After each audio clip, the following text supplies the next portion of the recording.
That's one small step for man. Neil Armstrong द्वारा कही गई इस लाइन को आप सबने सुना ही होगा, बट इससे भी ज्यादा फेमस हुई थी ये लाइन।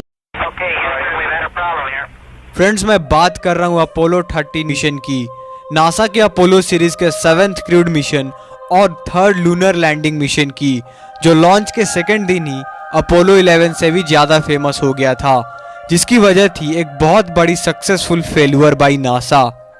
दोस्तों, अगर आप बीच स्पेस में हैं और अगर ऑक्सीजन सिलेंडर फट जाए तो आप क्या करेंगे, जो कि ऑक्सीजन आपके स्पेसक्राफ्ट के फ्यूल और आपकी ब्रीथिंग के लिए बहुत ही ज़्यादा ज़रूरी है। ऐसा ही कुछ इनके साथ भी हुआ। उनके साथ ऐसी कंडीशन हो गई थी कि ना ही वो मून पे जा सकते थे और ना ही वापस अर्थ पे आ सकते थे, और ऑफ कोर्स वहाँ बीच स्पेस वर्ल्ड में ज़्यादा देर तक जिंदा रहना भी मुश्किल था, जहाँ पर उन्होंने डिसाइड किया कि वो लूनर लैंडर की मदद से अर्थ पे आ जाएंगे और खुद को बचाएंगे। बट यहाँ भी एक प्रॉब्लम थी। लूनर लैंडर बेसिकली 2 लोगों को ही मून पर लैंड करवाने और लाने के लिए बना था। उसमें ना ही 3 लोगों के रहने लायक जगह थी, ना ही ऑक्सीजन। आखिर इसके आगे क्या हुआ? क्या वो वापस आ पाए या स्पेस में ही कहीं गुम गए? वेल, चलिए जानते हैं ये पूरी कहानी।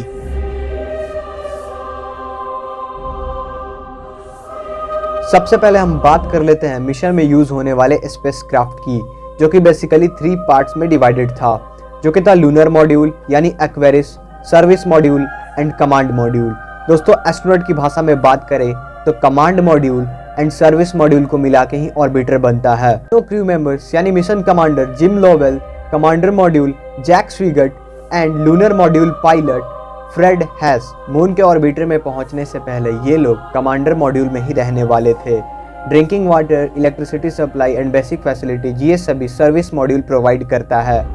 एक बार अगर स्पेसक्राफ्ट चांद की ऑर्बिट में पहुंच जाता तो लूनर मॉड्यूल, जो कि 2 लोगों की कैपेसिटी रख सकता है, मून पे लैंड कराने की और वहां से वापस लाने की। लेकिन ये लोग इस बात से अनजान थे कि आगे चल के यही एक्वेरिस यानी लूनर मॉड्यूल इनकी जान बचाने वाला है। सो फ्रेंड्स, इस पूरी कहानी को समझने के लिए हमें चलना पड़ेगा डे 1 पे। अप्रैल 11, 1970 के दिन स्पेस कैनेडी स्पेस स्टेशन से एग्जैक्टली 2:13 PM को अपोलो 13 स्पेसक्राफ्ट को लॉन्च किया गया using NASA's multi unit Saturn V rocket system. Earth के एटमॉस्फेयर से बाहर निकलते ही ऑर्बिटर ने सैटर्न वी रॉकेट के S4B यूनिट से सेपरेशन कंप्लीट किया और एक्वेरिस को लेकर के चांद की तरफ निकल पड़ा। तीनों क्रू मेंबर्स इस बात से खुश थे कि 3.5 डेज के बाद वो चांद पर लैंड करने वाले हैं, लेकिन वो इस बात से अनजान थे कि उनसे कुछ मीटर की दूरी पर सर्विस मॉड्यूल में उनकी मौत खड़ी है। जी हाँ दोस्तों, वहाँ पे cracked wires highly flammable oxygen के साथ मिक्स हो रहा था। लेकिन अभी तक कुछ हुआ नहीं था, क्योंकि वो कहते हैं ना कि कोई भी प्रॉब्लम बहुत ज़्यादा प्रॉब्लम्स में होने के बाद ही आती है। 13 अप्रैल की शाम जब वो पृथ्वी से लगभग 3,22,000 किलोमीटर की दूरी पर थे, तब लोवेल और हैस एक्वेरिस को मून पर लैंडिंग के लिए प्रिपेयर कर रहे थे and simultaneously commanding pilot Swigert service module में मौजूद oxygen tank 1 and oxygen tank 2 को क्रायोस्फीयर कर रहे थे। दोस्तों, क्रायोस्फीयर का मतलब एक तरह से रूटीन प्रोसीजर है। जैसे ही स्विगट ने क्रायोस्फीयर ऑन किया, उसी टाइम करंट क्रैक्ड वायर्स के थ्रू ऑक्सीजन तक पहुंचा and then boom, second oxygen tank में एक बहुत बड़ा ब्लास्ट हो चुका था, जिससे टैंक 1 में भी छेद हो गया और कीमती ऑक्सीजन लीक होने लगा। पूरे स्पेसक्राफ्ट में ब्लास्ट होने की वजह से स्पेसक्राफ्ट में एक अलग ही मोमेंटम पकड़ लिया, जिसकी वजह से पूरा स्पेसक्राफ्ट अपने डायरेक्शन से ही भटक गया। ब्लास्ट की आवाज सुनकर लोवेल और हैस, जो कि लूनर मॉड्यूल में थे, कमांड मॉड्यूल में दौड़ करके आए कि आखिर हुआ क्या। तभी उनकी नजर इंस्ट्रूमेंट पैनल पर पड़ी, जो कि यह शो कर रहा था कि लो पावर सप्लाई, जो कि उन्हें समझ नहीं आ रहा था कि आखिर ये क्या हो रहा है और क्यों हो रहा है। तभी लोवेल की नज़र खिड़की से बाहर पड़ी और उन्हें पता चला कि उनके ऑक्सीजन टैंक में छेद हो चुका है और उनका कीमती ऑक्सीजन लीक हो रहा है। प्रॉब्लम होते देख मिशन कमांडिंग ऑफिसर लोवेल ने ह्यूस्टन टेक्सास में मौजूद कंट्रोल रूम में कॉल किया और उनसे सारी जानकारी बताई।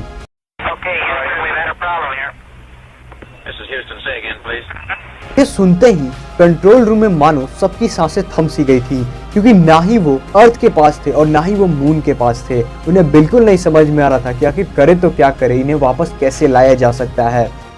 फिर भी सबने हिम्मत नहीं मारी और उस वक्त का सही से इस्तेमाल किया, क्योंकि उन्हें पता था कि उनका कीमती ऑक्सीजन लीक हो रहा है और स्पेस मिशन में ऑक्सीजन की कितनी इंपॉर्टेंस है ये तो हम सभी जानते ही हैं। बिना पैनिक हुए क्रू मेंबर्स ने ओडिसी के गाइडिंग सिस्टम को छोड़ करके सारे इक्विपमेंट्स को स्विच ऑफ कर दिया, जिससे इलेक्ट्रिसिटी को कंजर्व किया जा सके, और सभी जो क्रू मेंबर्स थे वो वहाँ से एक्वेरियस में चले गए। लेकिन एक्वेरियस में जो ऑक्सीजन थी वो 2 लोगों को सिर्फ 2 दिन तक जिंदा रख सकने की थी, इसकी कैपेसिटी इतनी थी। इसलिए ऐसे कंडीशन में उन्होंने डिसाइड किया कि वो मरेंगे भी साथ में और जिएंगे भी साथ में, और तीनों वहाँ से सारे बेसिक इक्विपमेंट्स और इम्पोर्टेंट इक्विपमेंट्स लेकर के एक्वेरियस में चले आए। अभी तो प्रॉब्लम्स की सिर्फ शुरुआत हुई थी, क्योंकि ब्लास्ट के बाद स्पेस क्राफ्ट अपना डायरेक्शन खो चुका था और उसे वापस इंजन के खराब होने के बाद ट्रैक पे लाना इम्पॉसिबल सा था, और वो लोग स्पेस की गहराइयों में भटकते जा रहे थे। ग्राउंड कंट्रोल पर मौजूद लोगों ने शिप को वापस ट्रैक पे लाने के लिए एक्वेरियस की मदद लेने की सोची, लेकिन यहाँ पर प्रॉब्लम ये थी कि एक्वेरियस के पास ना ही इतना ज़्यादा फ्यूल था और ना ही इतना ज़्यादा पावर था कि वो अर्थ तक आ सके। इसलिए उन लोगों ने मून के ग्रेविटी का इस्तेमाल करने के लिए सोचा, जिससे स्पेस क्राफ्ट के डायरेक्शन को डाइवर्ट कर दिया जा सके। लेकिन यहाँ भी एक प्रॉब्लम थी, क्योंकि एक्वेरियस में जो डेटा कंट्रोल लगा हुआ था वो काफ़ी पुराना था और लो डेटा प्रोसेस कर सकता था। इसलिए इंजन को कितना फ्यूल और कब बर्न करना है इसके लिए बहुत बड़ी कैलकुलेशन करनी पड़ती, और ये कैलकुलेशन उन्हें काफ़ी जल्दी करना था, क्योंकि स्पेस क्राफ्ट तेज़ी से मून के अलग साइड तरफ जा रहा था, और अगर ऐसा होता तो स्पेस क्राफ्ट मून के पीछे चला जाता और उसे वापस लाना इम्पॉसिबल सा हो जाता। ग्राउंड पर मौजूद अलग अलग साइंटिस्टों ने बहुत ही जल्द कैलकुलेशन कर डाले, और क्रू मेंबर्स ने इन सारे कैलकुलेशंस को सही से इम्प्लीमेंट कर लिया, और मून के ग्रेविटी से शिप डाइवर्ट होकर अपने ट्रैक पर आ गई और ये लोग अर्थ की तरफ निकल पड़े। तो पावर सप्लाई के कारण स्पेस क्राफ्ट के अंदर का टेम्परेचर लगभग 3 डिग्री सेल्सियस हो चुका था, और लैंडिंग के वक्त H2O का भी यूज़ होने वाला था, इसलिए इन्हें पानी भी कम यूज़ करना था। फ्रेंड्स, अब ज़रा आप इनकी सिचुएशन को समझने की कोशिश कीजिए। डिहाइड्रेशन और ठंड के कारण इनकी हिम्मत जवाब देने लगी थी, और ऊपर से स्पेस क्राफ्ट के अंदर CO2 की लेवल भी बढ़ते जा रही थी। लेकिन जैसे तैसे करते हुए अपना क्रू अर्थ के एटमॉस्फेयर के नज़दीक आ गया, और अब था सबसे टफेस्ट फेज, जो कि था अर्थ के अंदर री एंट्री मारना।